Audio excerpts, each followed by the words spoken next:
Ladies and gentlemen, you're very welcome to Premier League Khanage episode. I believe it's 15. I believe it's 15. Now, there's no more believing. Seeing is believing. You need to fix this. You need to find out because we can't be like guess. Every week we're guessing what episode it is.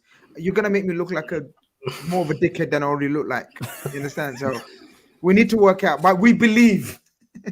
We believe it's episode 15. You're all very welcome. Premier League Khanage means Premier League football is back. International break is over. I have not watched a single minute of international football. I maybe watched a couple of highlights, compilation of certain games. Maybe. I'm not even sure. But Premier League is back. I wasn't ready for Premier League. I'm not going to lie. Of course, with my club being Liverpool. Not in the most healthiest of positions, spots. We'll get onto that as well. So I wasn't really looking forward to. Normally, when you're looking back, like international breaks, you're counting the seconds, the days, the minutes. You're thinking, get over and done with. Let's get back to Premier League.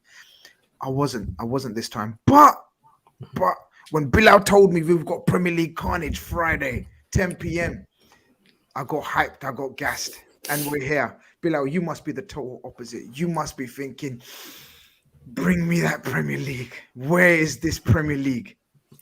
Yeah, well, now it's the squeaky bum time. Now it's for the nerves for the next 10 games or so. This is when I'm feeling it. Like all throughout this season, to be honest, I've just been on vibes. I've just been enjoying every game.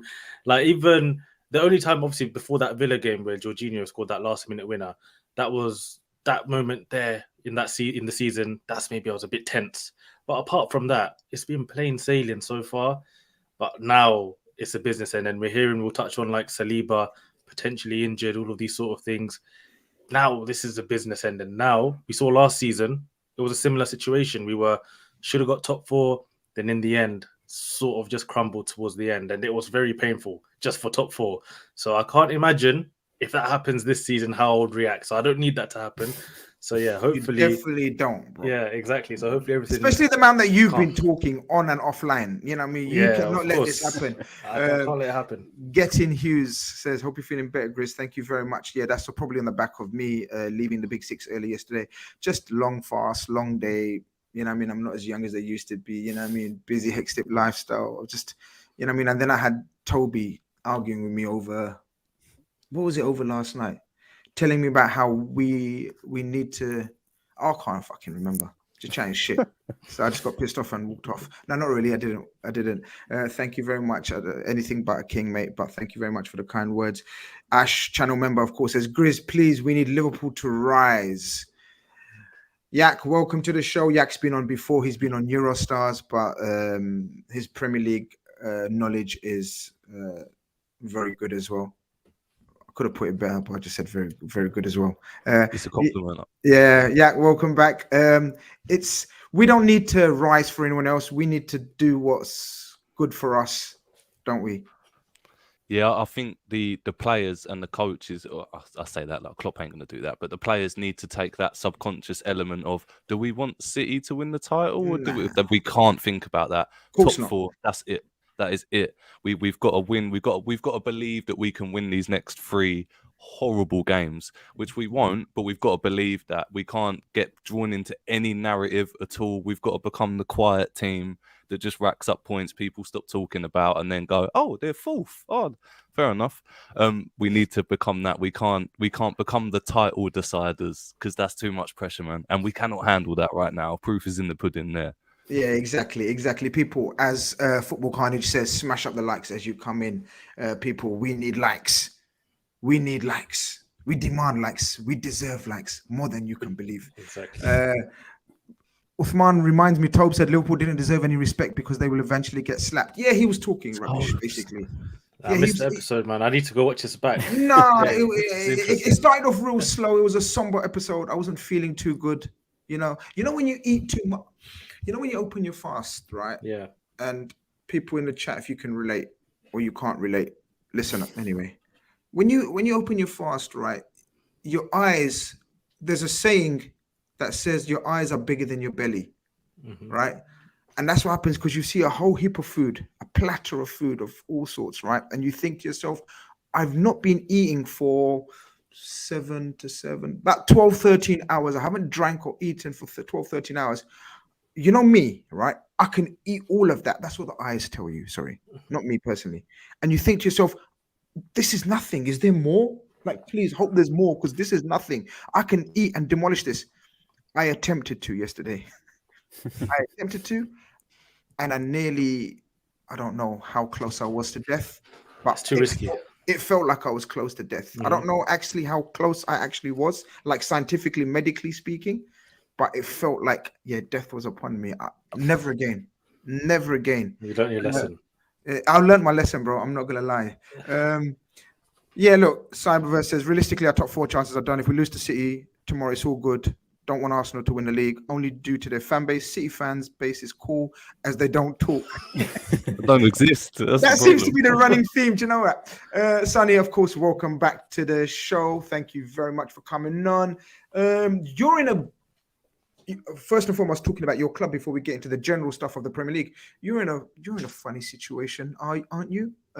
So, for example, if you lose to Newcastle, I believe there's a chance Monday night you could be 5th. Is that right? Potentially. Now, it all does depend, like you said, on that game for Spurs. That is against, I think they've got Everton. So right now we're 3rd, 50 points. Spurs obviously have 49. Newcastle have 47.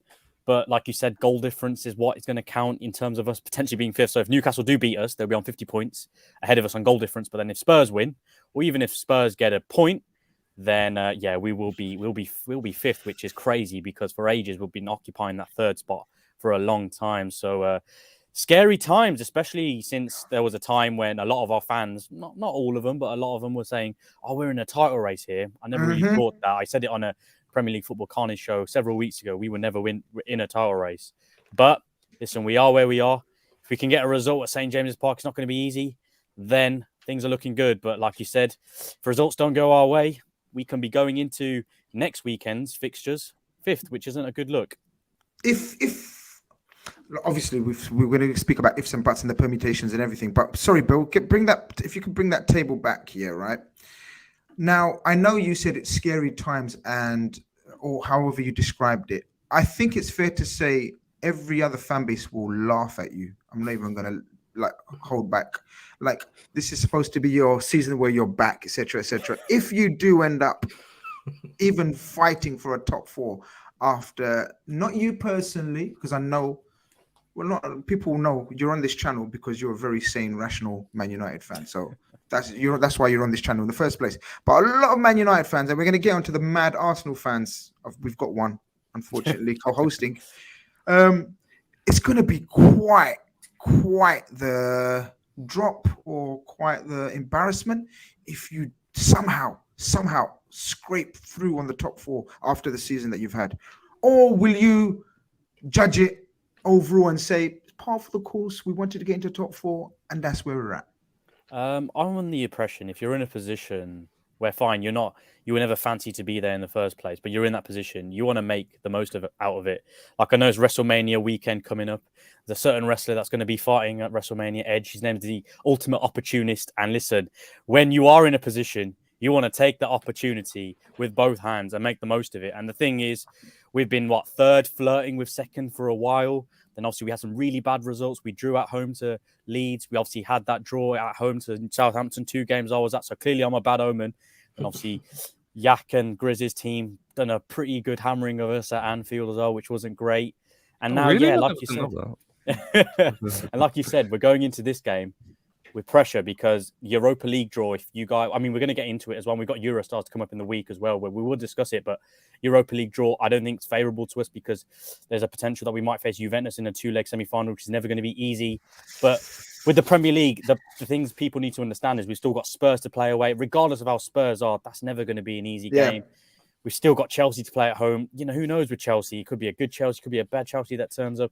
We've got Brighton away. We've still got an FA Cup semi-final with Brighton to navigate. So, listen, it will be poor if we don't make top 4 because there's no guarantee we're going to win the Europa League. So, in the words of Castillo, it's not looking good, Brev. It's not looking good, bro. Philip, our resident Newcastle fan, says if we get top 4, that'll be big. Newcastle with that Champions League money. Bilal, that's going to be a tasty proposition. They're ahead of what? Would you say a year ahead of 2 years ahead of schedule, possibly? Yeah, I think this season. If they get top 4. Yeah, if they get top 4. I think this season, if they had got Europa League, that would have been an amazing season anyway. So now to be one of the favourites to finish either 3rd or 4th, I think that's massive. And over the course of the season, so far, you'd say they deserve it. I know they had a little spell, they picked up a few injuries, Bruno Guimaraes, before the Carabao Cup final. But now, if they can go on another run, you fancy them to get top 4. And that game against Man United now is so big. But for Man United, I'm telling you now, if you guys don't get top 4, all my Man United fans on my phone, watch. Turn off your phone. That's all I'm going to say. Because they told me they were in a title race like 3 times this season. And if you don't even get top 4, yo. Now, look, look. Before, discussions, awkward, uncomfortable discussions. But look, I still make them very, very clear favourites to get even 3rd, like still 3rd, right? So yeah, 100%. But obviously, look, someone just pointed it out to me that they could finish 5th by Monday evening, which ifs, buts, and maybes. A lot of it depends on Tottenham and Brighton. I think if Tottenham, you never know now.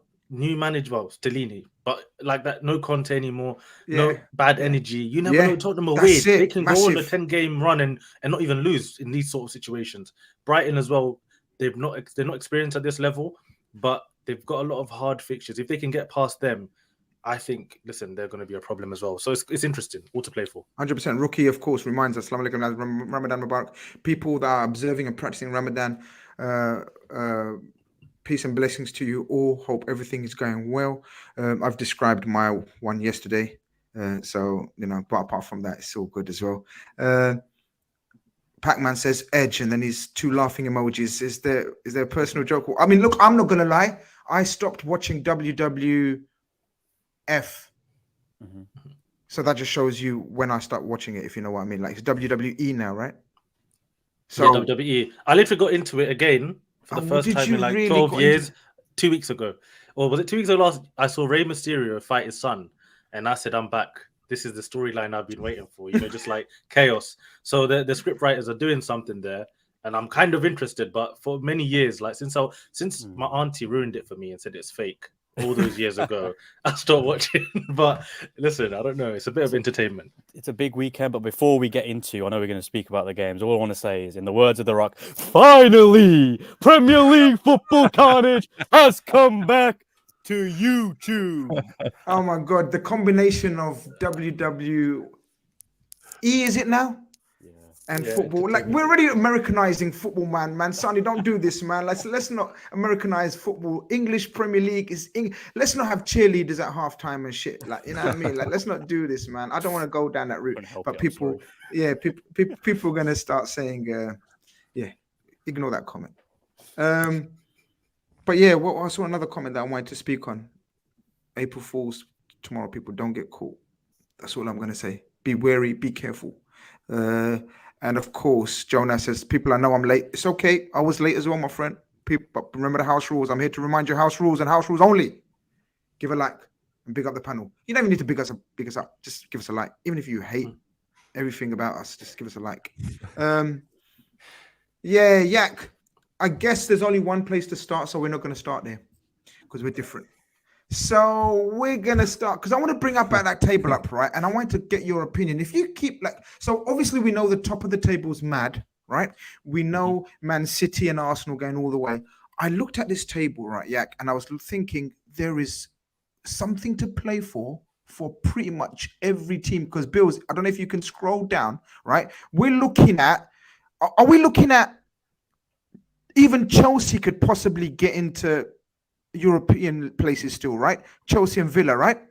Oh, is that fair to say? European places for sure. Yeah, and then if we go down, right, from Crystal Palace down to the bottom, Bill, if we look at it from Crystal Palace on 27 points to the bottom team, Southampton, in my time, I've never seen anything like this. This is a table of 3 halves.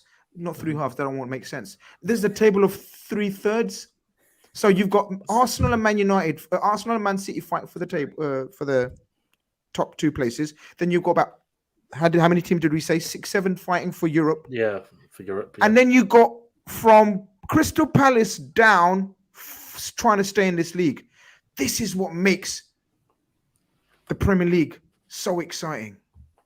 100% best league in the world, and this is why. Look at that. The relegation one is the craziest one, because you could tell me 3 teams out of those from 12 to 20.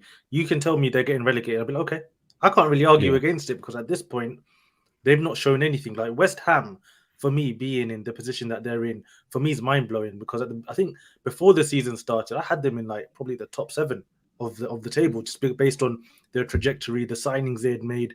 But it shows in this league, if you slip up a little bit, or if you're not keeping your eye on the ball, you don't innovate even your tactics, look what can happen. You can just slide down the table.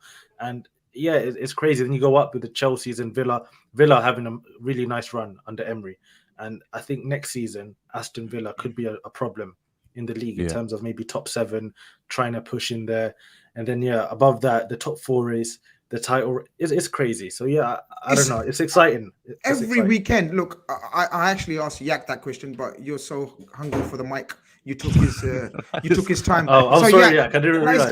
It's cool. Arsenal fans getting carried away is par for the course these days, right? You thought, give me the mic.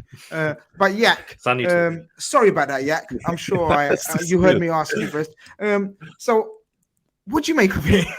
Like I know Bilal said, what Bilal said basically. All right, and moving on. But it is mad though, isn't it? It's proper exciting. Yeah, I'll tell you what. I really, really, really hope that our Liverpool situation sorted by the last day, so that I can just enjoy it all. Because there's gonna be that match of the day. I'm almost tempted not to watch any of it and then just do the match of the day where they show little bits and it's all like brilliant. Because I've done that for the. Can you actually keep away from it? This I find it impossible with social media, Twitter, blah blah blah. You always get one notification. You forget and you just glance at and it's like, oh okay, I just saw it all. It's always got a picture of like someone standing there, like, it's always just before you're about to watch it as well. Always just before. It's never hours before. It's like about half an hour. I'll probably put the game on. Oh, Liverpool won tonight. All right, then I probably won't watch it then. Sweet. Exactly. But I'm really hoping that I can just take it all in on the last day, because, like you say, I'm not extremely old, but I can never ever remember more than like 5 teams in the relegation battle on the last day. It's usually 2 teams or 3 teams that can jump each other, not half the table. Like that's it. And it might be that close, There's no reason why it can't be within 1 point. If it's within 4 now, there's no reason why it can't even get closer, which is just, it's crazy. Joseph says Sane will be on the edge of his seat. The jokes are coming in, of course. Look, so okay, before we move on, I'm kind of like, I'm not do a Bilal and get back into the WWE stuff, right? But is Edge is he the main man these days, Sonny? Can you give me some context and fill me in? What's going on here? He came back a couple of years ago. He used to be back in the day. He's a great wrestler. He's fighting an up and comer. Well, not an up and comer, but some guy that is going to be a next star, basically. So right, yeah. Edge. What's the thinking behind his name? Just a rated R superstar. He's just always on the edge. Right. Yeah, fair enough. Very interesting. Yeah. Bollocks to wrestling. Yeah. Harty sends in a super chat. He says, as an Arsenal fan, Bilal shout for Odegaard player of the season ahead of Saka is nuts. This is why we have Bilal on this show. Anyway, Saka's output is literally game-changing. Most valuable player. One of our best performances of the season was Brentford away without Odegaard. Sorry. Talk to the people. Justify your statement and comments. First of all, before you start, I agree with you. Odegaard's my player of the year. I second that. You're seconding that? Yeah, that's my player of the year, 100%. Makes that team tick. But all right, well, let's go then, Bilal. Defend for what you've said. Yeah, no, listen. The reason I just put Odegaard above Saka just for player of the year is because when I watch Arsenal without Odegaard and with Odegaard, I see a massive difference. To be honest, Odegaard and Saka, what they do for Arsenal can't be replicated by the other players in the team. There's no 2 players in the team that if you took Saka and Odegaard out and we put in someone else, they're not doing what they do. So I can understand people saying Saka should be player of the year because of the goals. And I think the next 10 games are going to decide it probably. If Saka's having a really strong run, then I'll probably change my opinion and be like, you know what, Saka's done so much that, he should take that player of the year. But as it stands right now with the 28 games that we played in the league, I just think that Odegaard's been the driving force in the team. And even some of the tackles that he makes tracking back, you wouldn't expect that from a player like him. I think he's just a complete package. And that's why I just put him above Saka for player of the year. But Saka, listen, he's going from strength to strength. And I think he's one of the best right wingers or wingers in general, forwards in the world right now. Yeah, in the world. 100%. So it's not a slight on him because, listen, someone like me loves Saka. He's one of our own. He's our boy. We watched him come through the ranks from day one. He showed us his quality. Consistent. Played multiple positions, and he's only going to get better. He's just scratching the surface, in my opinion, still. But yeah, Odegaard just for me right now. But in 10 games, ask me again. It might change. No, we know it's going to change. Like you flip, asking you in about 20 minutes. By the end of the show, I reckon you'll have changed your mind. But it's interesting to hear two neutrals' opinion on it. I'm not sure. I haven't thought about it much. I haven't deeped it as much as maybe the others. Sonny, you're saying you agree with that shout. What's your rationale? No, 100% I agree with Bilal because he's the reason why Arsenal tick. I mean, I'm a big fan of advanced stats. Like, for example, big chances created. Odegaard's fifth, only the likes of Bruno and De Bruyne are ahead of him. If you look at expected assists, for example, Martin Odegaard's got 6.3. That puts him fourth behind the likes of De Bruyne, Trippier and Bruno. So he's up there in terms of stats. XG and XA per 90, so that's expected goals and expected assists per 90. He's actually above Saka. So I know Saka's been amazing for Arsenal, but a lot of fans go straight to the stats point, and I'm just trying to point out that, granted, yes, Saka has amazing stats, but Odegaard is the reason why, like Bilal said, Arsenal are where they are. You take him out of that team, they look a shadow of themselves. And I think going forward, Odegaard next season in the Champions League, I'm not saying Arsenal are going to win the Champions League or anything like that. I'm not hyperbole or anything like that here. But they will be a big reason why they will do well because he's almost underrated to an extent as well. Because I know some people are going to say, "Oh, Saka's Player of the Year," but there was once a great player at Arsenal, the Iceman, Dennis Bergkamp. I'm not saying Odegaard's Dennis Bergkamp, but Dennis Bergkamp for a long time was underrated by many fans, and he still is to this day. But when you see Dennis Bergkamp play, and if you had a chance to see him play, you'd know what he brings to the game. Odegaard's of that same ilk. If you don't, see the stats, for example, and you watch the game, Odegaard is a very special player, and Arsenal are very lucky to have him. Fair enough. Look at that heat map. Sorry, look at that heat map just before Yak come. Look at that heat map of Odegaard. You don't want to. You don't. I'm sensing a bit of rivalry with Yak. You don't want him to have any airtime. Every time I go to Yak, man's like, give me the mic. Yeah. Feed the Yak and he will score. That's all I'm talking about. Yeah, Yak, take the mic off me, man. Take it off me. No, yeah, I've got. You're only saying this because you know I'm about to agree with you.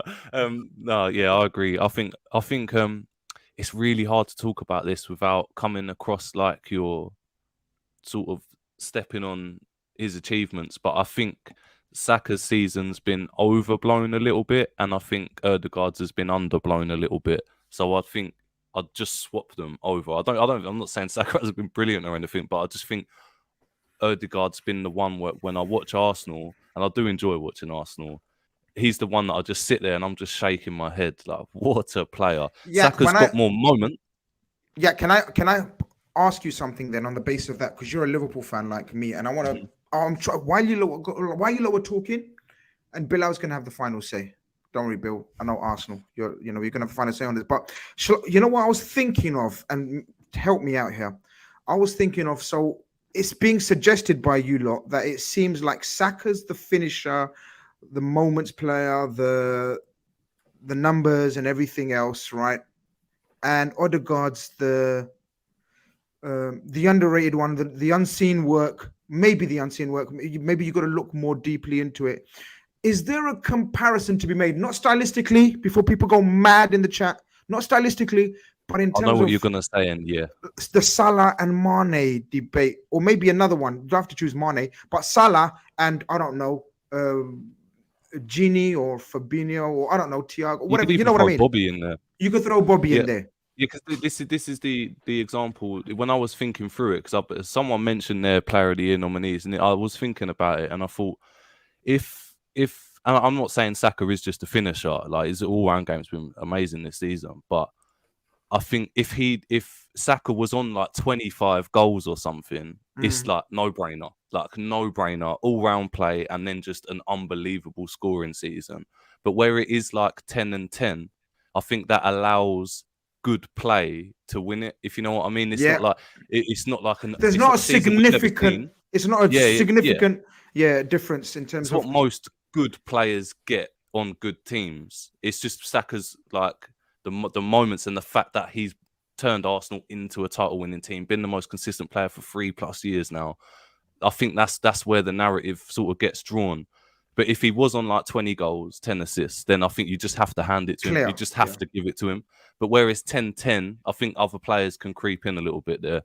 Just quickly before Bilal goes in there, and just to add on Yak's point as well. So Saka's on 12 goals and 10 assists. Odegaard has 10 goals and 6 assists. So there's only 2 more goals and 4 more assists. So yes, Saka's been amazing, but it's not huge, which is what Yak is referring to. Because if you got like 25 goals, or like when Henry got 20 goals, 20 assists, then it's like, no brainer. But there's not that much in it, really. I for one was not sure as well. I was listening to the chat and read the chat, and I thought Bilal, outrageous statement. I wanted to pile in, but I agree with Bilal as well. Bilal, you have got the Grizz Khan cosign as well, my brother. Like, but these guys have because if those are the stats, I wasn't aware of those stats, to be honest with you. Like, why would I be concentrating on Arsenal's stats so much, even though people have labeled me Grizz Teta, but that was for different reasons, right? But those stats, you're right. There's not enough difference for them to be to ignore the other work Odegaard does. And as Philip says, Odegaard is definitely a future Premier League great, another David Silva. Kalma, I get it, of course, 100%, if he leads them to the Premier League title. But David Silva was something special.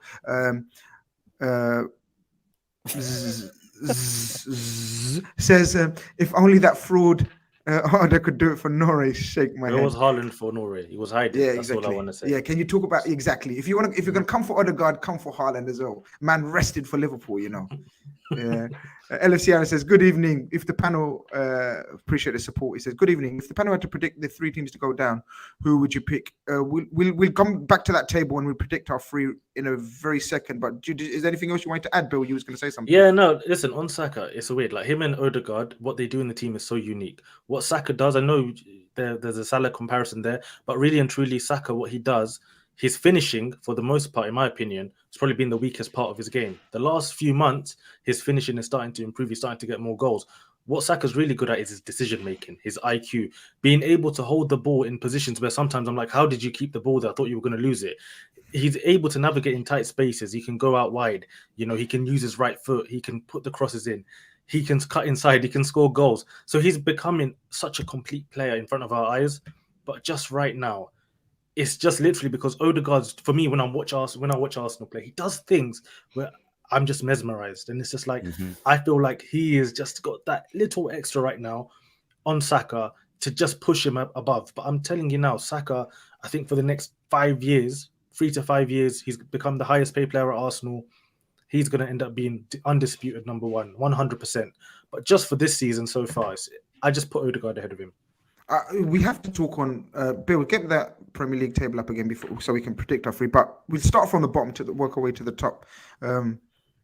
Is there a song, Yak? It's not Drizzy. It's not Drizzy. It's all about Grizzy Khan at the moment. Yeah, I was just going to say, Sani. I was just going to say, is there a song somewhere there? Like, I'm sure you started from the bottom. Now we're here with Grizzy, not Drizzy. There you go. There you go. I knew there was something. You know what I mean? But lost my trail of thought. I think you said we're going to predict bottom 3. Yeah, bottom 3. Aaron asks, good evening, people. If the panel had to predict 3 teams to go down, who would you pick? This is we're actually going to do the running Premier League running show probably next week, possibly the following week. But we're going to do that in depth anyway. But just go on, Yak. You can go first. I know it's a tough ask, but 3 right now to go down. Yak's internet. Okay. Sani.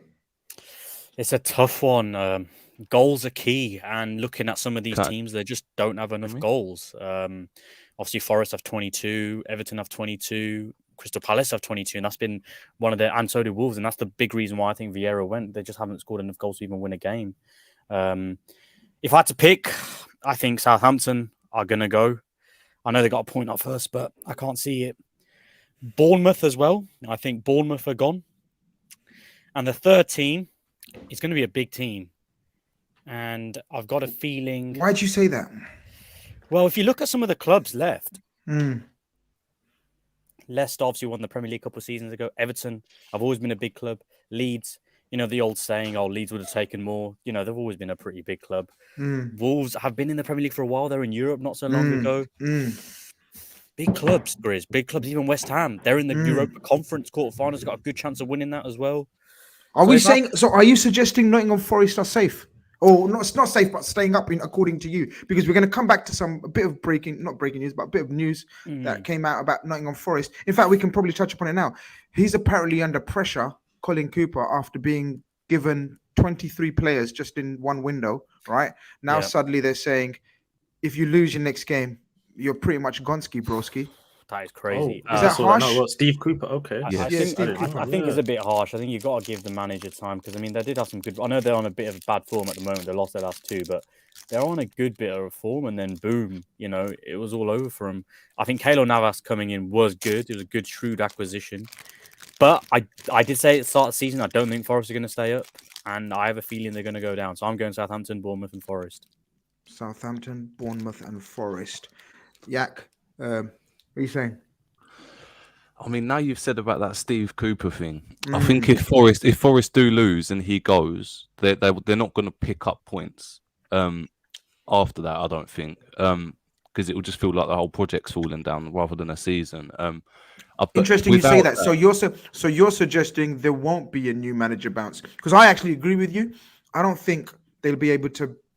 I think he's liked there basically. The squad doesn't have that togetherness. So if the one person gluing it together goes, they're all just going to be looking at the next contract and stuff. And that's completely fair. But yeah, there won't be a new manager bounce when there's no team aspect to it at all. Good point. I think. If that happens, I would drop Forest into it. But I genuinely feel like Bournemouth and West Ham are going to jump out. And I feel like Palace and Leicester will drop in. Palace is your shout for the big team that San is referring to. Yeah. That could go. Who's your big team? Southampton in the end? Sonny. My big team, probably Forest. They're still a big club, like what they've won in the past. I'd say they're probably going down. But I think for Yak, I think he's talking Leicester, which is obviously a massive, because they won the Premier League not so long ago. And look the amount of goals they've scored so far this season, 38, and they can still go down. Mental. Yeah, they scored one less than Newcastle, I think. But yeah, the thing is with Leicester, is I think they want Rodgers out, but they can't afford it. And I think that's probably been the case since way before January. And so that whole feeling at the club must be really weird. Imagine being held to ransom by a payout from your coach won't leave unless they pay him bare money. It's just, I don't know. It's very team building. It's similar to, well, it's not similar, but Conte was in the same situation until Conte took it upon himself to say, now you got no choice, brothers. Yeah. You either get rid of me or I blow up this whole place. Yeah. he done a mad one. Conte done a mad one. Bills, were you saying 3 teams? Look at the form guide, man. So what you're looking at? Leeds are probably the informed team. Okay, Bournemouth 2 wins out of the last 6. The informed team. It's loose term at this point with these teams. But you hear what I'm saying, though. Because you guys are talking about Forest, I just went to look at their fixtures, right? And it's looking terrible for them. And I, at one stage, thought maybe they could stay up. But I understand the pressure now because they've got they've got Wolves, Leeds, and Villa next 3, which isn't as bad as what's going to come up. They've got Man United, Liverpool, Brighton, Brentford, Southampton, Chelsea. That is a terrible run for a team that's trying to stay in the Premier League. So just looking at that, I'm now leaning towards Forest. I thought for a while maybe they could do it and they could stay up, especially given the home atmosphere. Exactly. But looking at those fixtures, I don't see them getting much, and I think that's going to put them down now.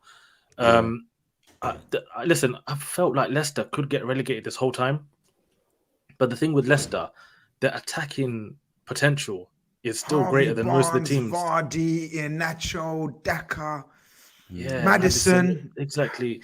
So it's always hard to go against Leicester. So for maybe that reason, they'll just stay up. The goal scored is a big thing for relegation. I agree. If you can score goals, you're gonna I think you're gonna find yourself safe, But with Palace now, they can't score goals.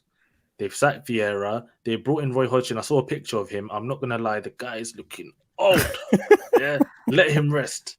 So for me, Palace have to go down. They need to go down. Wolves are an interesting team. Wolves, whenever I watch them play, they look so unconvincing. They look like they can never score as well. They look like they have the same problem as a Palace. So it might be that Wolves actually drop down. It might be. Enough. In the beginning of the season, I wouldn't have put Wolves in a relegation scrap. But every time I watch them, I'm more and more unconvinced by them. So I feel like Palace and Wolves are in big danger. And I like Wolves. I think Wolves got a good coach.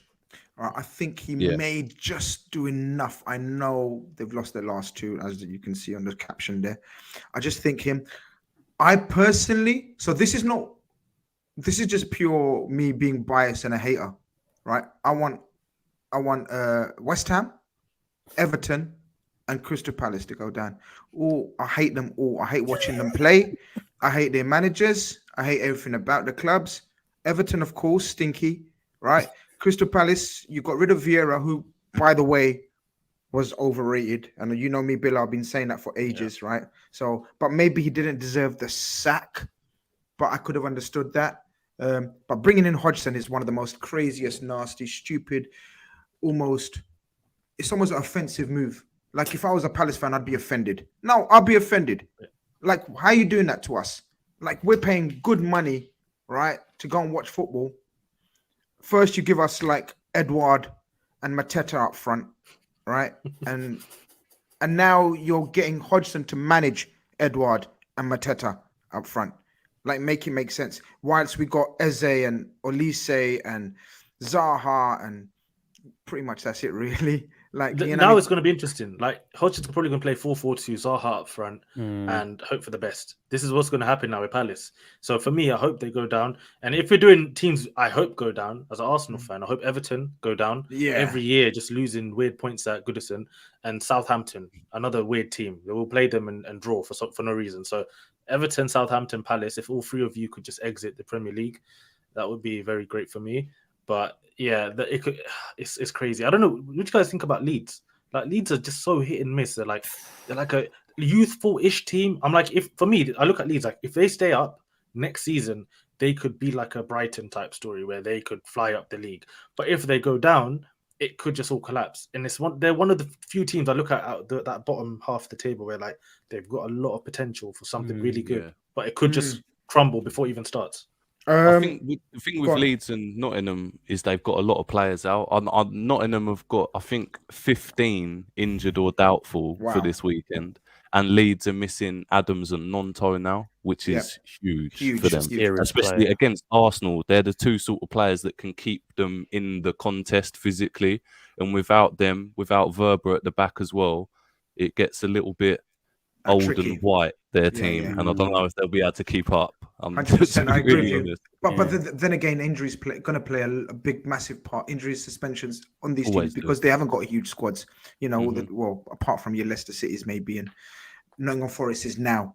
I hope West Ham go down. I really do. Again, I just want to reiterate that. I just want to stadium? They deserve it. That would be a story. Big West Ham in that massive stadium. They had all that news when they moved into it. You know, we got this massive stadium. We're going to be playing Europe, and to think that the same year they're in Europe and they get relegated. Oof. But I mean, you said Everton. I mean, Grizz and Bilal, you said Everton, and could you imagine Everton, one of the oldest clubs in the Premier League? Well, in the Football League, sorry, and they've never been relegated, I don't think. And to see them getting relegated would be seismic. I just want them to go down for selfish reasons. I don't think they will. I feel unless they get a points deduction, which people are talking about today, I think that's probably unlikely they'll get a points deduction. Yeah, we won't discuss that too much because these are things that we don't really know unless, I guess, unless you guys know, really. Until it happens. It's one of those. Yak and Sane could be undercover lawyers and solicitors for all I know, and I'm just... You know, I mean, blaspheming here on their part. It's us two. We drew up the whole thing and sent it to the Premier League. We're trying to get the team. The club don't fit. You must have quit. Damn!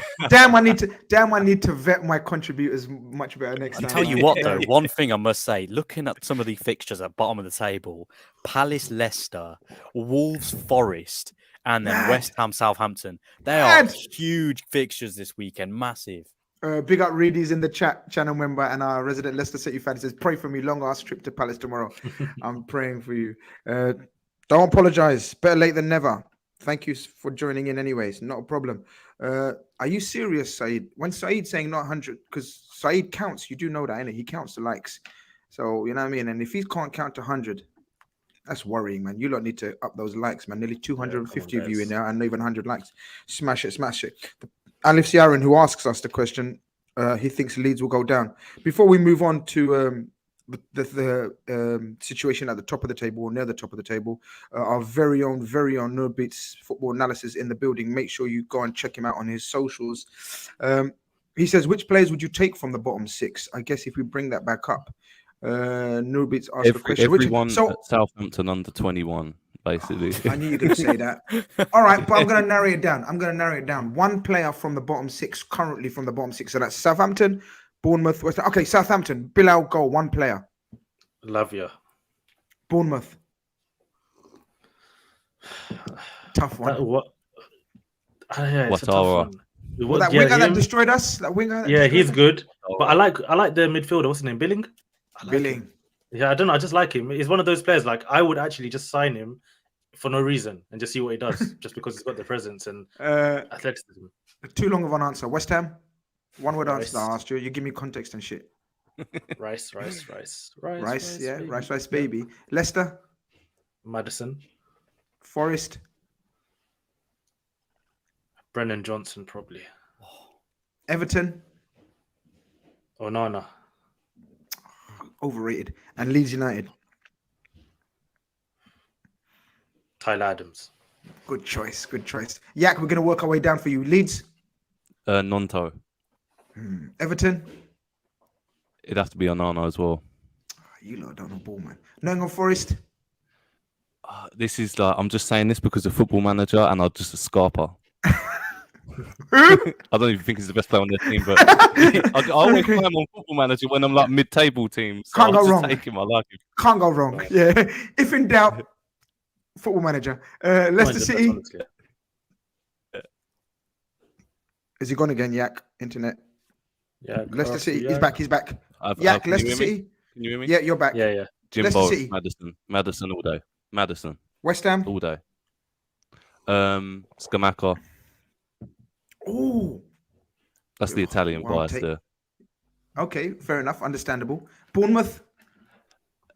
We haven't seen him yet, but Zabani, the young Ukrainian centre-back that they just signed, him and Sanazi, if they stay up, that's going to be a little partnership next season. Okay. Yeah, that's what's his name? How do you say it? I thought it was Sensi or whatever. That guy is good. No, he's not talking about Sensi. He's talking about something else. Zabani, the Ukrainian one. But yeah, Sanazi's sick as well. Sick. Yeah. Yeah, there you go. One to keep an eye on. And finally, Southampton. Southampton. Oh, this is hard. In real life, because of our situation, Lavia, but I really, really enjoy watching that Alcaraz at the moment. Some amazing takes, people. There's been some names mentioned that you should keep an eye on because Yak's been keeping an eye on them. So keep an eye on them. Sonny, Southampton. Oh, Mel Bella Kotchap. What a great defender he is, and we need centre backs at Man United. Interesting. Bournemouth. Oof. We need a striker who can press. Dominic Solanke.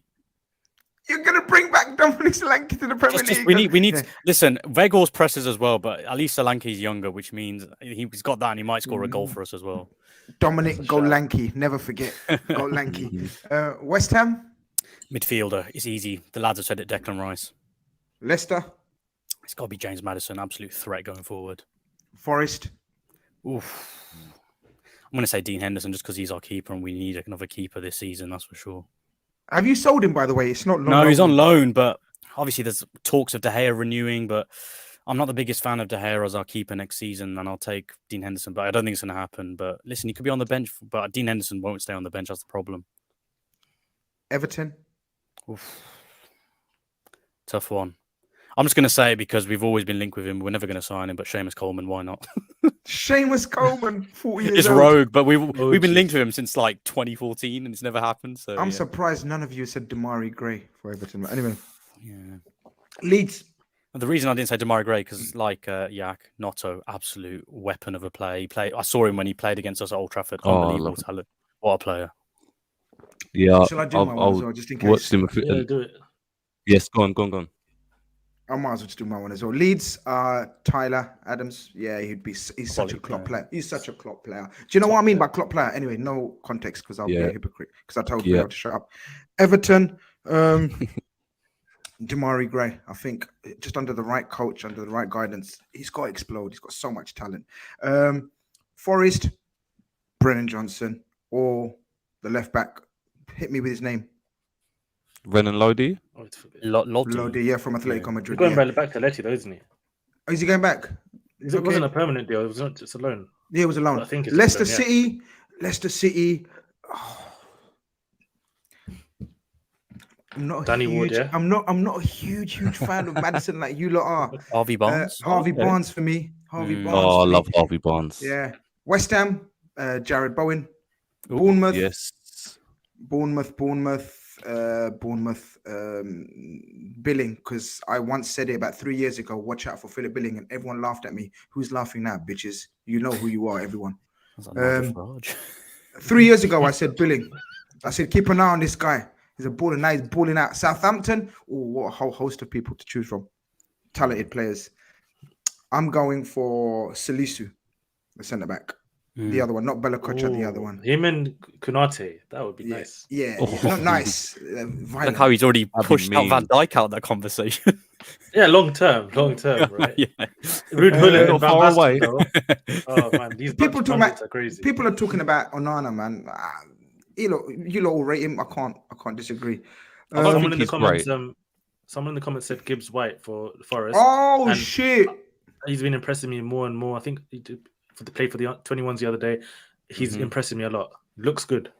Gibbs White.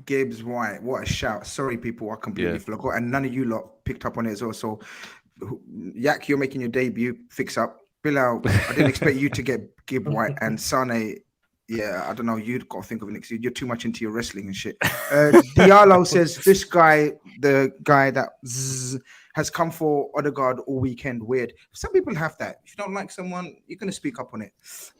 Is what it is. Darwin N, son of Grizz Teta. Lord have mercy. The way you lot make up these names, they're mad.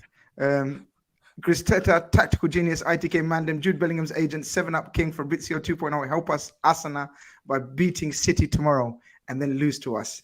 Brother, I appreciate the support. I appreciate the love. I appreciate the kind words and all of that. But yeah, I'm not easily bribed. I'm not easily bribed. Mix Mitchell says, for everything you do for the community, thank you very much. Humbled. Yo, let's get into the games, man. Big games. I think we're going to speak on two big games. Arsenal Leeds, we're not going to focus too much on. You're really expected to win, Bill. Leeds at home, we've discussed. Yak was telling us about the injury situation. Arsenal are flying. You've got a couple of injuries. Just very briefly, tell us about the Saliba situation from the reliable journalist. What the noise is around Saliba? Because apparently, what's his name? Your manager in the press conference suddenly said, "I hope he plays again this season." Which, why did he say that? Isn't that a bit odd? No, he said it like he's hopeful he'll play, which made me feel positive that he's going to play. Like this season, but why would he say that? If he's out for just this game, like most people are thinking, that means it's more serious than just one game. Yeah, but Arteta's a liar. And the other day he said Trossard was injured, and I see him start. That was a bit, I think, before the Fulham game. Liar. Yeah, he's an unbelievable liar. So I don't really take what he says at face value. Is there another song there, Sane? Beautiful liar. Is there another song in there? Beautiful Beyonce in it? Beyonce, yes, yeah. Correct. No, Yak, don't make out Beyonce in it like you don't know. Like, Beyonce in it. It's my ringtone. Shakira in it as well. Yeah, man. That's your star right there. That's your, you know what I mean? You're a Beyonce stan. We know this. Sorry, Bill. Yeah, no. So yeah, Arteta. Saliba. He's loads of mind games. Saliba, from what we know, obviously he came off against Sporting, bit of a back strain, whatever. It seemed like it was a precaution at the time that he got injured, but from what I've been reading, it's something that he will need operation for at some point, right? So it's about managing it. He can play, but you just got to manage it and not aggravate the situation. I think it's similar to even Smith Rowe when he was getting injured. Like, he was playing with this injury for quite a while, but at one point you just have to get this operation, and then even if you're out for a bit, but when you come back, it's healed. Hopefully Saliba's one's not that serious, but yeah, if we can just have him for City, Liverpool, Newcastle. I say those 3 games in particular, I'm happy with that. You don't have to play the other Can't do games. that. You can't operate like that. See, this is such an amateurish way of looking at things. Like long term for the guy's career, even for him, if he's not 100%, are you suggesting, because Liverpool fans used to do this, Yak, you can relate. We used to say a 75% Virgil, we don't give a shit. Play him. Yeah. United fans might say the same for Varane. 75% Varane, please, any day ahead of. Are you suggesting that Saliba 75%? Let's just give him that percentage number just for the fun of it. You're saying even if he's 75%, he's better than the rest of the options. Yeah, he's better than Rob Holding at 75%. And the thing is, I don't know if it's something that will, if the physio team goes to Arteta, like, listen, if you play him against City and he pulls this or does this and he's going to be out for X amount of months, it could damage him in years to come, then of course don't play him. But if it's something where it's like, yeah, he can play, it's going to be a bit painful. Give him something to just ease the pain, but he'll be fine. Then play throw him a few naproxens. Yeah, listen, 10 games to play, titles on the line. Everyone must rise, and a lot of players at this point, right? When it gets to this stage of the season, how many players are playing with knocks? How many players are playing with pains and aches here and there? It's just a part of the game, and if he can get past it and play a few games here and there, then 100%, I think he should play. But yeah, it's one of those ones. Holding played well against Palace before the break, and obviously I expect him to start tomorrow, put in another good performance. But I know when we play the big teams, he can't handle it. He just, like Haaland, Nunes, you can't handle those guys. DM London says just rub some icy hot on the back. You know what I mean? People are, this is Arsenal. This is 2023, man. Medical science. But listen, the magic tissue. Do you know what I mean? But you've got that other player, right? That Polish centre back you brought. You've got the option of Ben White. You've got the option of Ben White, who's essentially started off centre back. Yeah. You've got options. Isn't Tomiyasu injured? He's now, injured. though? That's a problem. Tomiyasu, and the problem with Kiwior is left-footed, and he hasn't really played many games. And it's one of the. He might even be more risky than Holding at this point. We don't know. He's really unproven, and I don't want to be honest, right? I've got a thing like 2 left-footed centre backs. That just looks terrible. Doesn't feel right. And Kiwior, and because most of the time left-footed players are so heavy on one side, it's very difficult to play both of them at the same time. But yeah, Ben White at centre back's definitely an option. But the thing is, Ben White's so good at right back. That's the issue. But at this point, listen, Arteta's maybe even Kieran Tierney might have to come in left back. Then you move Zinchenko to right back or something like that. Reece Nelson, he's played a few games in the past at right back. Oh, has he? A young lad. Yeah, in the past, just a few games here and there. Played wing back a few times in Europa League. It's something he could maybe do if the rest of the team, like Ben White's next to him and Gabriel, Partey can help him out, etc. And he just becomes more attacking. But we have another kid as well, Raw Waters. Maybe but to play him in the last 10 games when he's not played a minute, it's crazy. So I don't see him getting a minute as well. It's a tight situation. That defensive area for us is not a position of massive depth. Tomiyasu is meant to be the depth who can cover all those areas, but listen, he can't stay fit for 15 minutes. Unfortunate, yeah. Diallo said you guys forgot my guy Dango Faisal Ouattara. He's the one, Ouattara, sorry. He's the one who gave us the horrible time a few weeks ago, so we don't speak about him much. But I just want to say something on the Saliba thing. Yeah, one thing, and because I've got Marseille ties in it, so I love Saliba. Like, he was so good for us last season. Yeah, but one thing, that one of his problems in his game, and it's just an age thing, you can learn this, is his timing for aerial challenges. And for someone that may have a back injury, that literally gives me goosebumps, man. That is so risky against someone like Haaland. If you're not naturally dominant in the air and your timing is a little bit off, you could I would not want that to happen at all. That'd be very, very, very sad if he got a bad back injury. So I get it, and we know, forced, but the risk, man. We know back injuries at that age when you're growing still. Yeah. How old is he? 21? Yeah, 22, I think. 21. It's that age where you have to be so careful, Bilal. I know you're hungry for the title and you're saying throw him in there, rub a little oil on his back. Yeah, man, go and do your thing. But no, man, you Arsenal fans need to just calm down, bro, with that chat. You need to think long term, people. You Arsenal fans are getting way too gassed.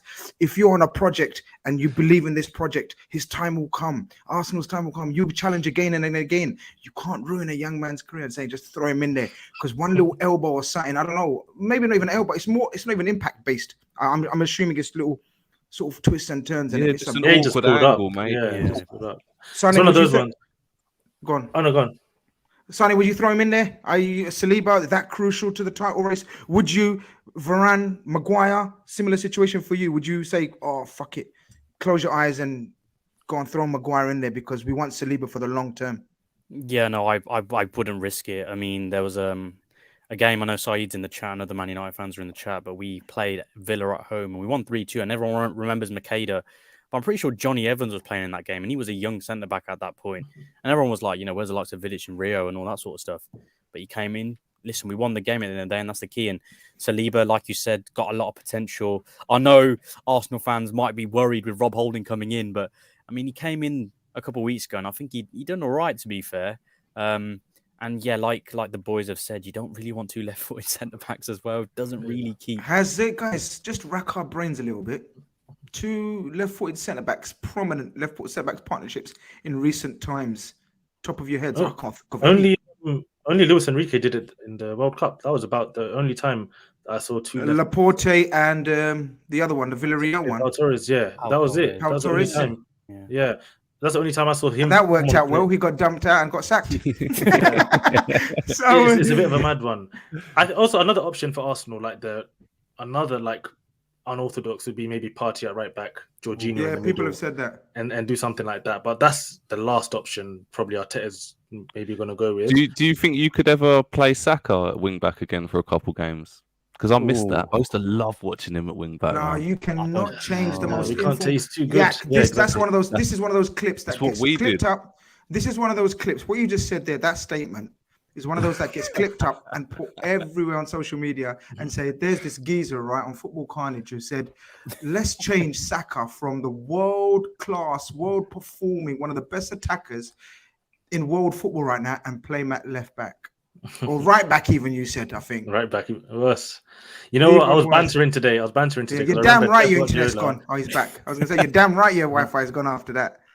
I was bantering today, and I was like, I remember Pep Guardiola said Gabriel Jesus at right back when City had a similar injury crisis.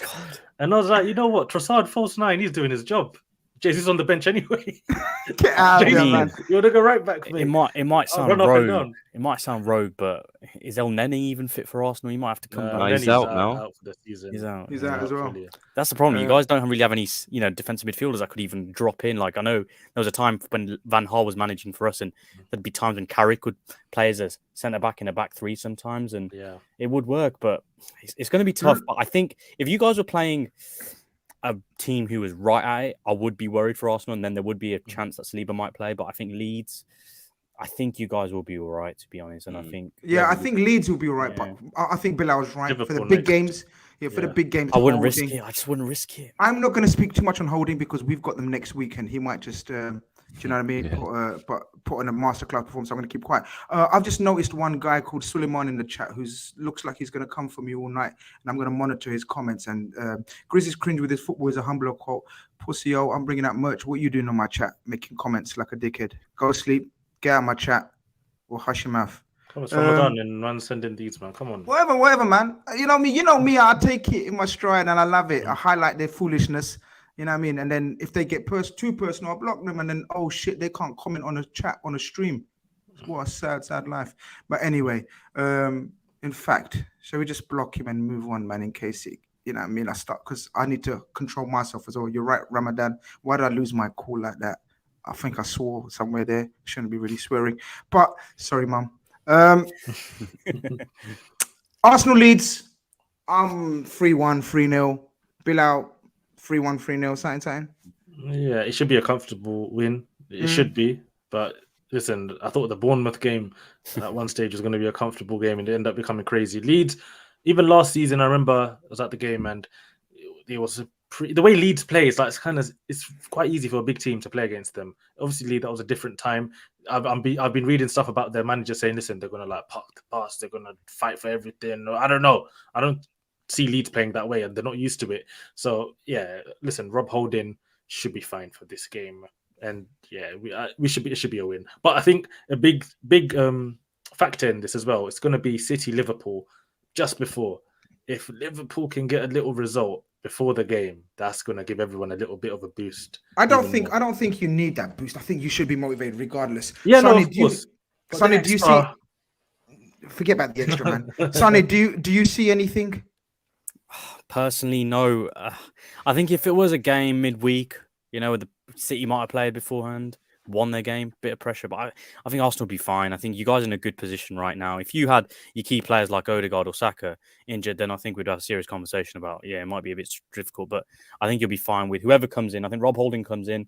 I think you're doing all right job against Leeds. I don't want to jinx you guys now because I'd rather you win the league than Manchester City, but I think you guys will be all right. Oh, really? Wait, hold on. Yeah, exactly. Because I've been fighting my inner demons as well and trying to work out from a Liverpool point of view. And yeah, it could be interesting to hear your thoughts as well. Who do you want? Sonny, did you just say you prefer Man City to win the league? No, you prefer Arsenal. Your arch rivals, enemies almost.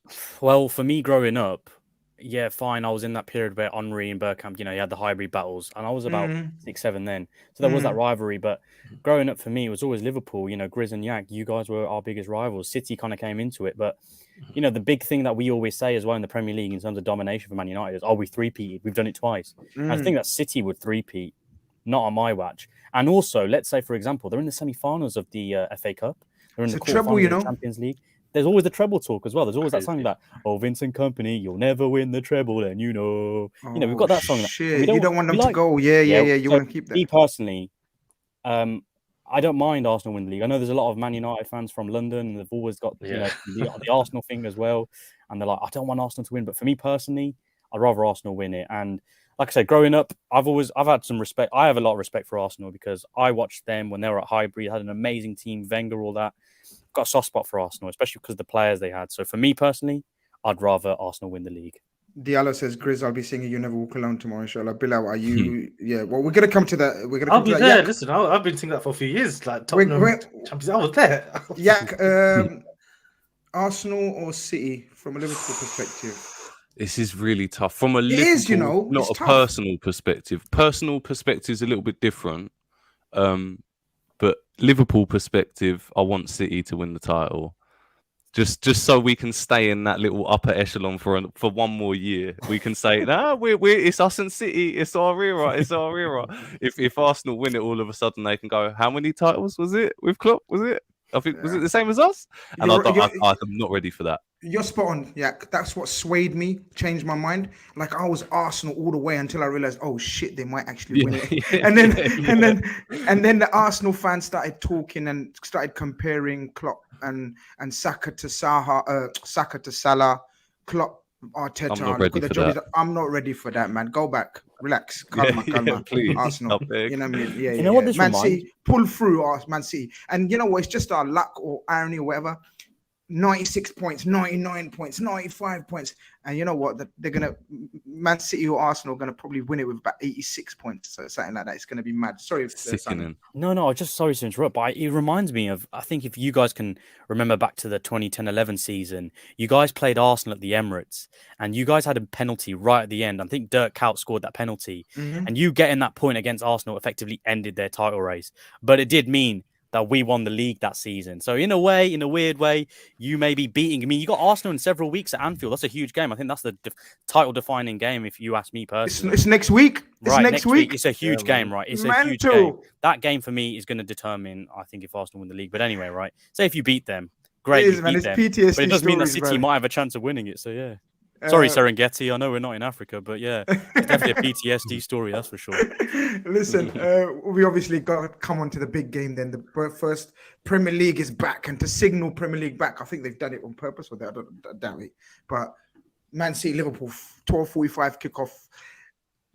Normally, Yak, I'm so geared up for this and whatnot, and normally this is the most tense game because pretty much it's a decider. Pretty much is a title decider. The second game in the matchup between us is pretty much a title decider. This could be very defining for them. How defining is it from a Liverpool point of view, though? this time round? I think it could be different after we've played City, Chelsea, Arsenal, but just coming up to this game, it's not. It won't decide our season. But obviously, if we then draw to Chelsea, lose to Arsenal, we're going to go, we needed to win that. We needed to win that. But I feel like, for me, I feel like we're going to lose 1-0 to City. We're going to draw 1-1 to Chelsea. And then we might beat Arsenal in a big scoring one. I feel like we're going to have a bit of a... we're catching City at the wrong time. We're like, City are absolutely flying, and they're gonna know that this is a really good opportunity to beat us by a few goals and sort of say to Arsenal, like, this is our league sort of thing. And yeah, I'm a little bit caught in the. So we're gonna. You're saying we're caught in a sandstorm, really, and it's the bad timing for us. We're not that team right now. Like mentally, yeah, so it's not. If we lose, it's not like, oh no, everything's gone wrong. Yeah.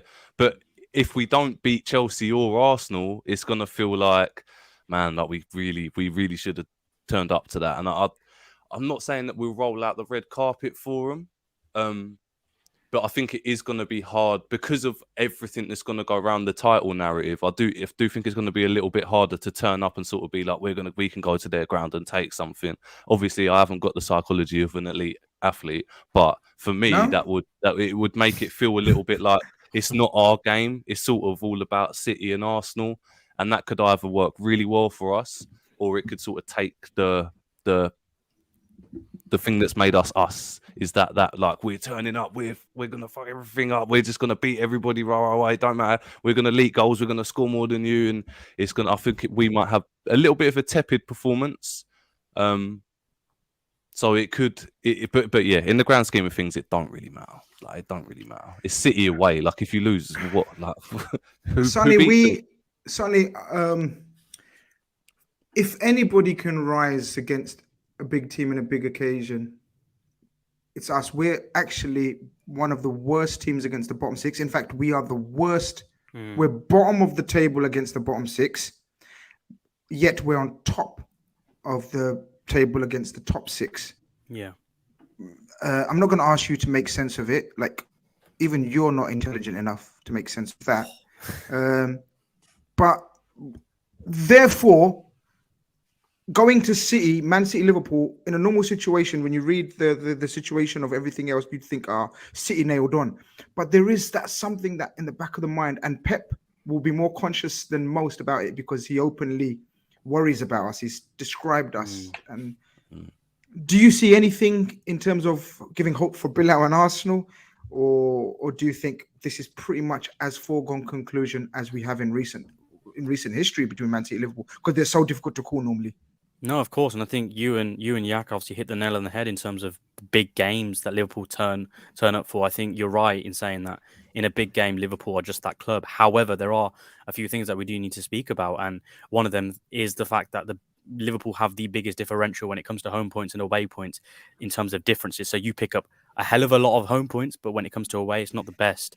Another thing as well, since Klopp and Pep have been in the Premier League, Klopp has never actually beaten Pep at the Etihad in the Premier League. Yeah, I know you beat them 2-1 in the Champions League, but in the Premier League, you've never actually beaten Pep, which is something to be considered. We have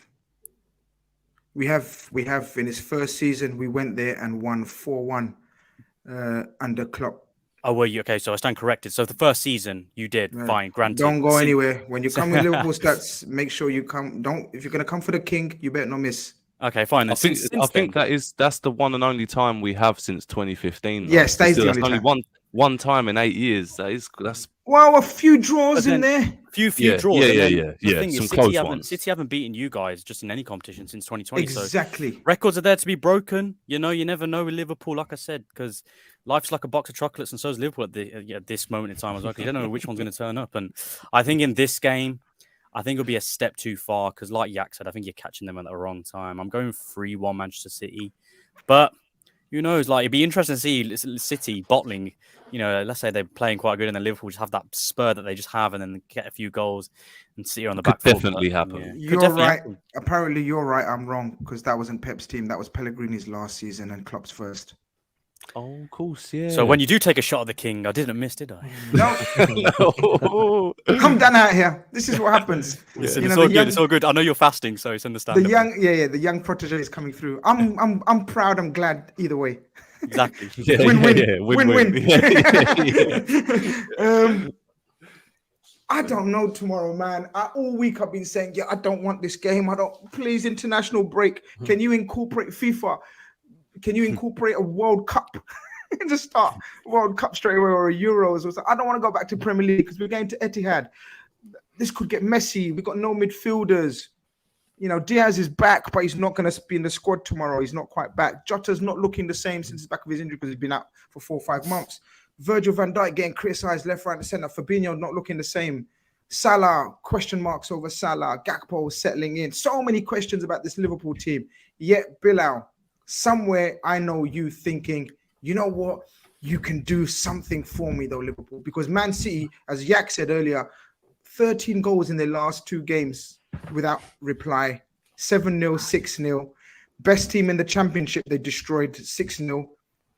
Up and coming Leipzig in the Champions League with no mugs, 7-0. Was it 7-0? Yeah. Next in line is Liverpool, a wounded Liverpool, a messed up Liverpool, physically look out on their feet. Players coming to the end of their contracts, leaving the harmony, the energy, nothing like a Liverpool team that we've seen last 5-6 seasons. But what are you saying? Well, for me, honestly, right, I think the international break might have come at a bad time for Man City, just because the way they were scoring goals against Leipzig and Burnley, like that was just ridiculous. It was just killing them for no reason. And Haaland, as a result of that, is picked up a knock from what we know he might not play tomorrow. I heard Klopp what he said about that. He said, listen, Man City have not played with a striker for ages. Like, it's not that big of a deal. They're just different. Doesn't mean they're worse. And that's true. I do agree with that. But I honestly think, right, Liverpool have weapons in their team to hurt Man City. Right, and we've seen I know Liverpool haven't beaten Man City at home, right, at the Etihad, right, but you've managed to get a few results here and there, and the reason for that is a direct play in behind their defense. Obviously, when Mane was there with Salah, etc., obviously that was incredibly potent. But now with Núñez and Salah, there's going to be opportunities in the game, right, for Liverpool to get at least a goal or even 2. And with Ederson, to be honest, in goal at Man City, sometimes you just got to shoot and it might go in. And that's the way I'm looking at it. But for me, with Man City now, they should be winning this game, right? They're massive, massive favourites, and they're playing with all the pressure. They're used to the pressure, yes, but for the first time in many years, I don't think Liverpool are playing with that much pressure, because they're going, they know they've got Liverpool, Chelsea, Arsenal. They can just kind of vibe their way through till the end of the season in a weird way. That's the way I'm looking at it. You're playing with the shackles off. There's not much pressure now. The pressure was there a few weeks ago with Real Madrid and all of that, but now it's gone, right? There might be a bit of freedom in that. Have a nice little end to the season and then push on for next season. So there will be opportunities, I believe, as long as Liverpool can be compact, not let Man City get in behind them easily, right? And with Alisson in goal, come on. There's always a chance that Liverpool stay in the game, then get a Salah, Núñez to do something. Even Gakpo, he's been showing a lot of good quality. So I'm hopeful. Bilal, you've just made me feel better about Liverpool than any Liverpool fan or myself has for this entire season. So thank you for that. No problem. Listen, I've missed sitting there going, yeah, we're sick. Like, yeah, we're good, man. Like, yeah, I haven't felt that for so long. Yeah, you know what it is? If there's 2 teams in this league that I could pick to play against Man City and get a result, it would be Liverpool and Tottenham, weirdly enough. These are the 2 teams I would pick and fancy that they can definitely do something against Man City, because they just have a way of playing that upsets Pep's way of playing. And Liverpool time again have shown that they can do it. So it wouldn't be a surprise if tomorrow's like a 2-2 draw or 1-1, or, it's just a bit of a crazy game. Man City always seems to get sucked into Liverpool as well when they play against each other. So that's what I'm saying. Man City have all that pressure on them, but Liverpool, for the first time, are coming to this game. Yeah, we're just coming to have fun. We're just coming to, it might upset the party, have a bit of a laugh, and then go home. So I hear that. I don't think the pride of Klopp will let him make it a fun sort of less coming under fun. But I know what you're saying. I hear what you're saying. Like, the pressure is on them this time round. Normally the pressure is intense on both sides. We can actually, I don't know, man. I don't know how I feel. I'm growing into it. As people say, someone said earlier on, Grizz is all nervous, but we know he's going to tweet like he does 2 hours before the game. Yeah. Let's bring it. You know, I probably will. You know what I mean? Nurbeat sends in a super chat. He says Jurgen Klopp, 100 million on one player. Apparently, these are about the quotes on the press conference, the embargo section. We never speak about these things, but we will spend in the summer. That is what I can say. Full stop. Definitely. Yak. Obviously, we need reinforcements. Obviously, we know we need players. Go on. What are you going to say? What was you going to say? I was going to say, I think when he talks about the price there, I don't think he means we're not going to spend that amount. I think he means I tell them who I want. I don't discuss the money. I think because when I first saw that, I was thinking, oh my God, no, he's pulling us out of the Jude race. And then I thought, actually, no, he's probably thinking like that's not me. I don't discuss the prices. You'll have to talk to them guys. I'll just tell them who I want. Yeah. Which because fills me the following with a lot quotes, of hope. Because the following comments were apparently something to do with, you know, we've got a few on the way. With the ball's rolling, something like that, isn't it? Yeah, exactly. People already know my thoughts and everything. Obviously, our owners have talking about PTSD earlier. Yeah, we have plenty with our owners.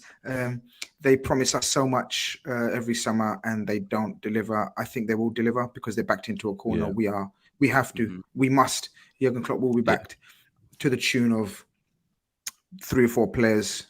And I think we should be fine. There was another super chat. Why are LFC fans comfy against best away team in England? We're not comfy. Are you comfy? Yeah. I'm not. No, we're not comfy. Yeah, we're not comfy. Best away team in England, man.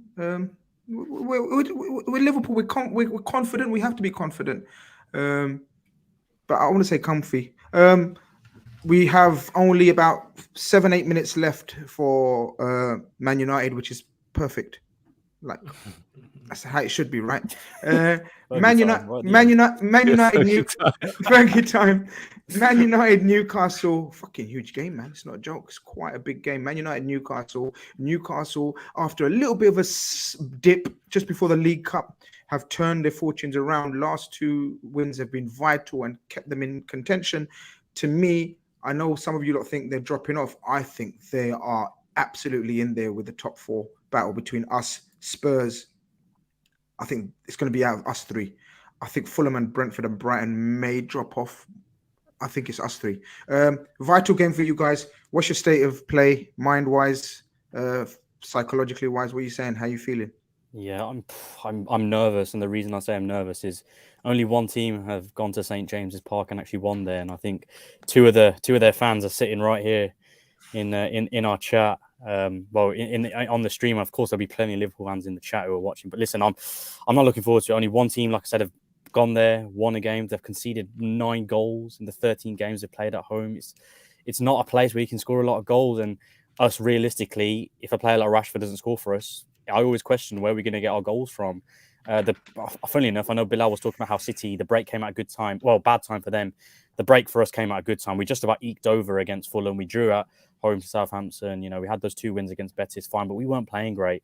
But hopefully we can go to St James's Park and get a point because they're playing all right. They had that crazy win against Forest at the end when Isak got that penalty in the last minute. Crazy scenes. And listen, for me, I'll take a 1-run right now and go back to Old Trafford with our heads held high because I think that's a good point at St James's Park. Adnan says, if United end the weekend in 5th, oh, the cooking.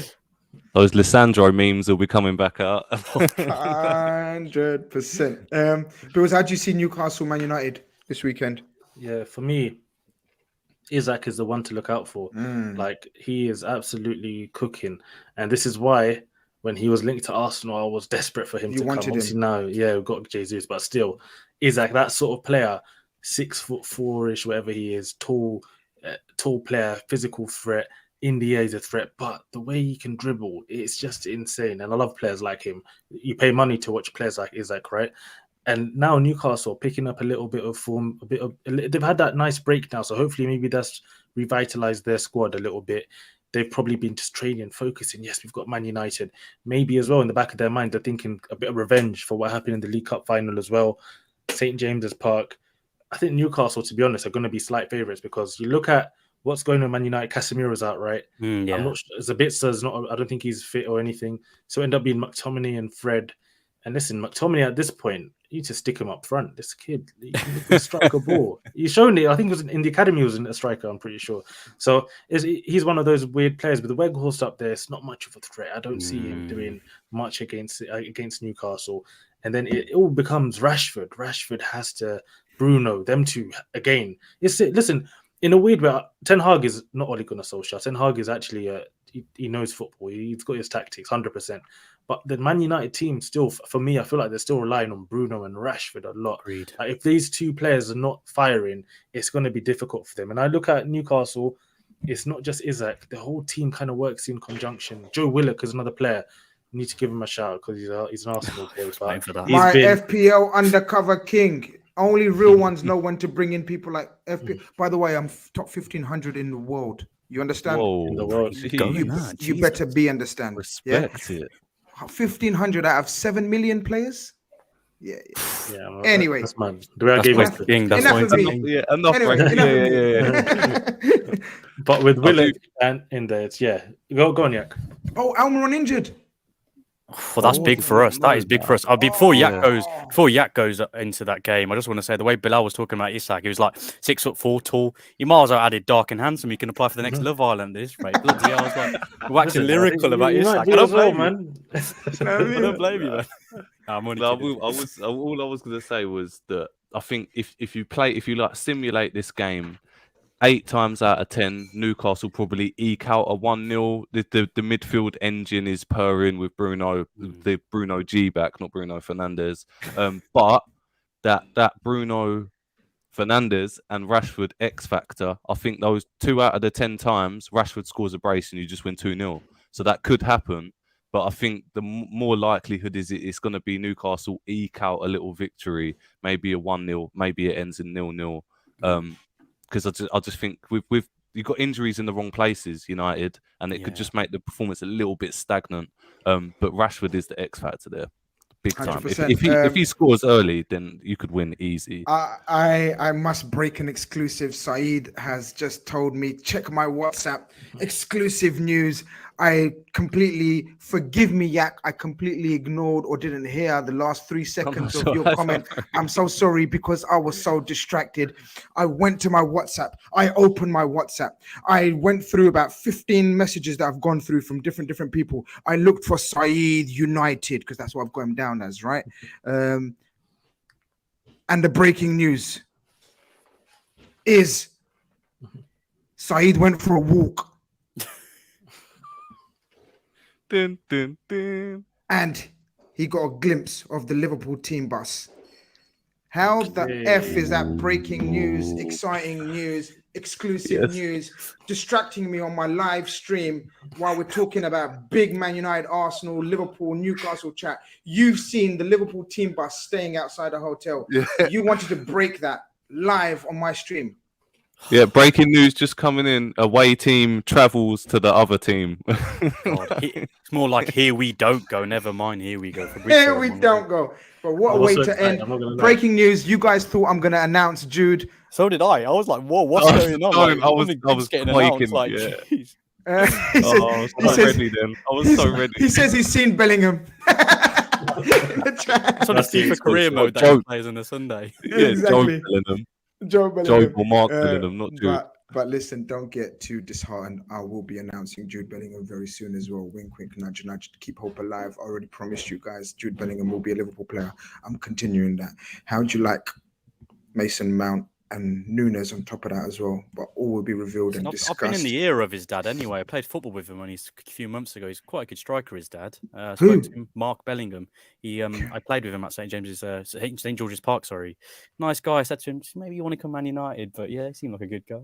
Yeah, he seemed like a good guy until you said that, and then he ignored you and didn't speak to you again. Man United fans and Arsenal fans are the best. They actually think they're in with a shout in this race. No, we don't. No, that's the one player we are never going to put a bid in for. I can confirm that for myself. You don't need to put in a bid for him because he ain't even considering it. Yeah, he ain't even considering it. He would. He would. Come on. But listen, enough of the transfer chat. Plenty of time for that. Please. No, man. He ain't. I mean, forget that. You got Rice, I reckon. You're gonna secure Rice as Arsenal. That's a staple United, move. I don't know. United, I don't think they're gonna go for a DM right now. Obviously, they've got Casemiro, who, like, suspended for 30% of the season, but when he does play, he's magnificent. So I think they're all right. I think the only worrying thing is the lack of DM names that I'm hearing and I'm reading, which is the only other situation I'd be worried about. Centre back, 3 midfielders. I think we're good to go. But we will discuss that, people. I've really enjoyed this stream. I hope you guys have. If you haven't, why have you stayed here? Like, what the fuck? Like, what do you mean? True though. Like, It's true no, though. but so if you've stayed here and there's still 270 of you in here, there should be around 200 likes, 250, because there's going to be about 54, around 50 stalkers, haters, trolls looking to nick my content, my style, my ideas, you know what I mean, crybabies, whatever. Yeah. But the majority have stayed here and the chat's been mad interactive. So you guys must have enjoyed these guys' input, right? So you haven't liked the stream. There's like 150 likes. Like, that's mad. It makes no sense. Hit the like button. We will be back next week. So much content. We're back. I know I've had a couple of weeks off. You know what I mean? First 10 days of Ramadan is always hard for me, as you can imagine. Hard for a lot of people. I'd like to really get into it mentally, spiritually, but I'm back now. We're going to be making more content in the following weeks. Tomorrow, call-in show. I'm not sure. Straight away. after all the big build-up, I'm not sure about tomorrow. But Sunday, we go again. We go again from Sunday. RedFellas is back on Sunday. Next week, I think Sunday mentioned we've got Eurostars coming back. We've got Premier League action coming back because we've got Chelsea in midweek. I'm going to be going to the game, so I reckon Omar might be doing the post-match reaction. Premier League Khanage will be back. And a whole heap of more content possibly on the way, probably on the way. Smash a like on your way out. Yak, hope you enjoyed your debut on Premier League Khanage. Loved it. Sane, thank you very much. Having me again. Hoping to hear more of your WWF references. You might have to hook up with one of the RedFellas, Keith, who's massive on that. People always ask him a WWE question in the chat at the end. Like, he's always got one question to answer about WWE. So let's see if people catch on to you and your love for the Edge, whoever the fuck he is. But Bilal, we could try something for you tomorrow, but first and foremost, we've got to do something for ourselves. People, Premier League Khanage, over and out. Hit the like button on your way out. Peace.